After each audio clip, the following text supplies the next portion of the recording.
Thank you. So I'm going to talk on how wallets can handle real transaction fees on the assumption that we hit the block size limit and we get real transaction fees, meaning something that's not completely de minimis. The idea here is that you should have a market at this point where some number of transactions just never happen because they're not willing to pay the necessary fee in order to make that happen, and you get some kind of equilibrium price going on. I, for one, actually proactively want to see this happen because we don't know what fees should be until we actually run the experiment of doing it and see what prices wind up being. In order for that to happen, wallets need to be able to do their price setting in some way. And currently, for the most part, they just kind of don't. So I'm going to talk about how they can be made to do that. First off, some ground rules here. I'm only talking about consumer wallets. There's lots of other actors in the ecosystem who might want to handle fees in various and sundry ways. I'm not going to talk about them. Also, there's no microchannels. Microchannels most definitely should be supported eventually, but I'm just dealing with the simpler case here where you have a wallet and it's trying to make payments. I'm also assuming that replace by fee is in effect because this whole thing doesn't work unless replace by fee is in effect. Yeah, you'll see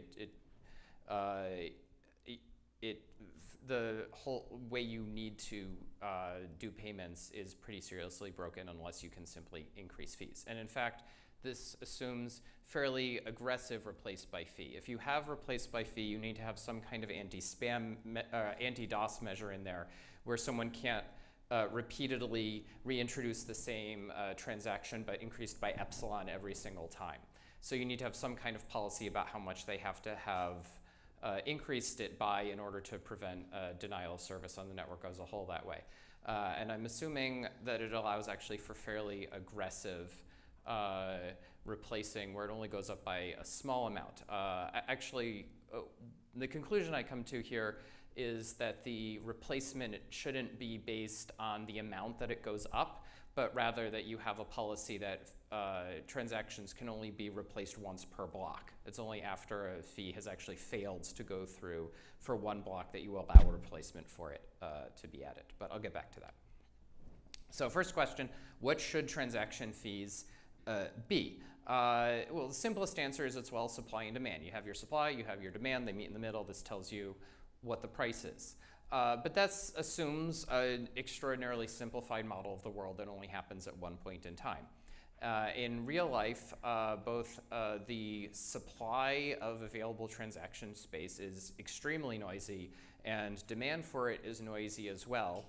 And on top of that, you have day, night, and weekly cycles that you have, periods in the middle of the night where the sun is over the Pacific Ocean where there's just no transactions happening at all. And you have periods in the middle of the day where there's quite a bit of demand for stuff. So what should happen really is there should be a time trade-off. If you're willing to wait longer, particularly if you're willing to wait overnight, you should be paying much, much lower transaction fees than if you feel you really need to have your transaction go through immediately. And that's the really important insight here. Then there's the next question of what should the wallet UX be? This is going to have to affect the user experience of using a wallet because they need to say something about transactions. Specifically, they need new inputs. They need to somehow allow a user to specify what the maximum fee they're willing to spend on a transaction is and how long the wallet should go about trying to do a send until it gives up because it's not willing to pay the fee that's required. This doesn't mean that the user experience needs to literally ask the user exactly these things, but somehow this needs to be added to the flow. And there also needs to be a state when you attempt to send a coin to someone that the wallet needs to be able to say, hey, I failed to do that. I was not able to send it within the time allowed for the fee that you said you were willing to spend on it. This actually hits a problem right here.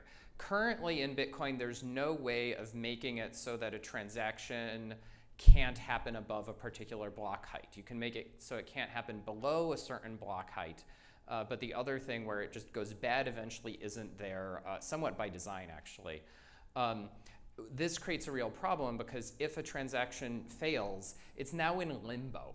There's no way of saying, hey, if it didn't happen by then, it's just dead. It now goes into this limbo state where it didn't happen by then, and whoever was trying to send it might start behaving in ways that assume that it's never going to happen at all, but you have no way of having an assurance of this. The only way of making it so that it can never go through is to spend the input to it, and that requires the exact same fee that you weren't willing to pay in order to get your first spend to go through.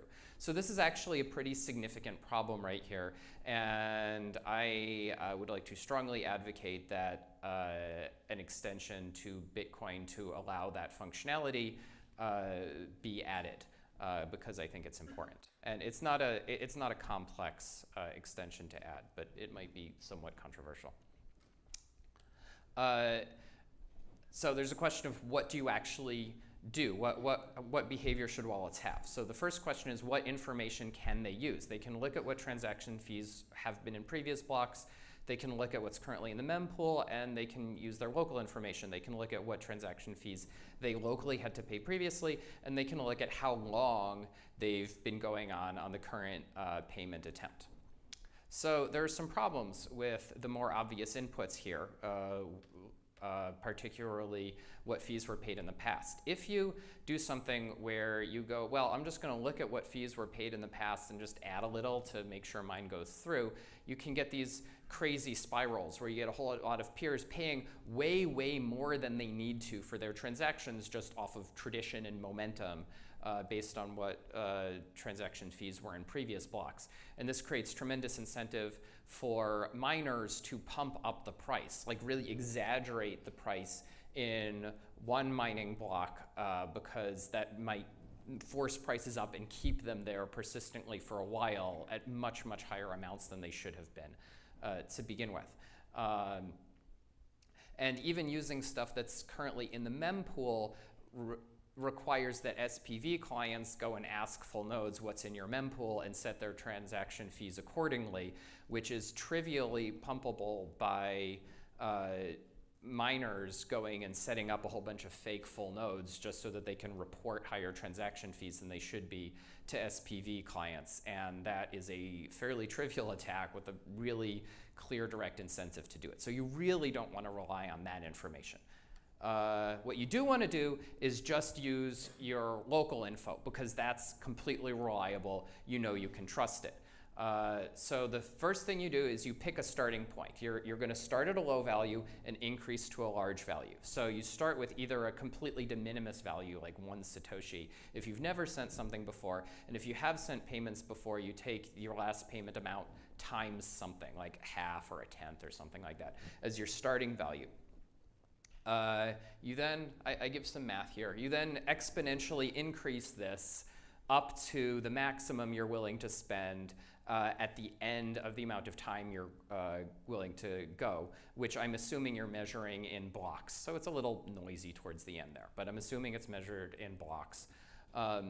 And all this formula is really saying is you go up exponentially, and I have a funny thing at the bottom there which says you add a small amount at random at the beginning to avoid problems where everyone happens to be using the exact same magic values, which can cause everyone to offer the exact same amount all the way up, which it causes bad things to happen.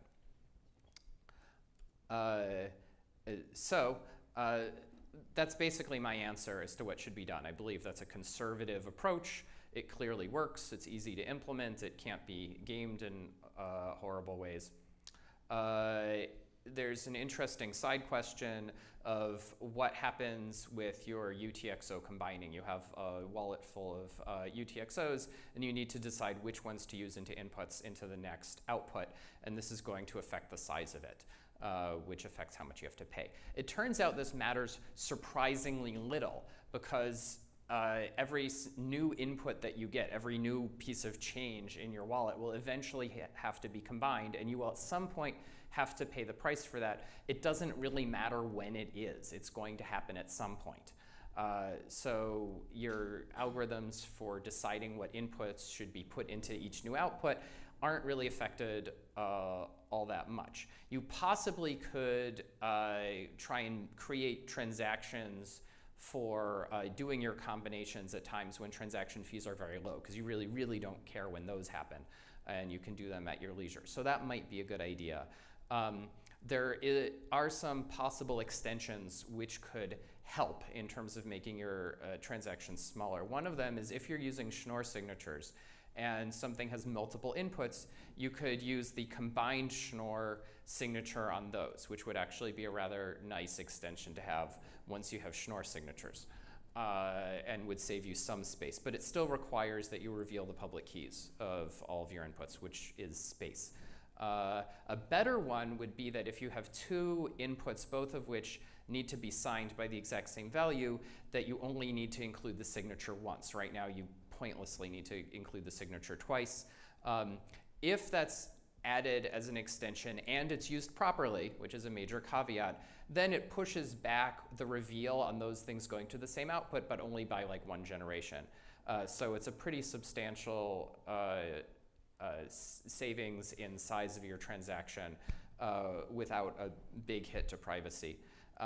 Finally, something you could do that might really add something is every time you have a public key that has ever been used in the history of the blockchain, you don't have to reveal the public key again because it was already given once.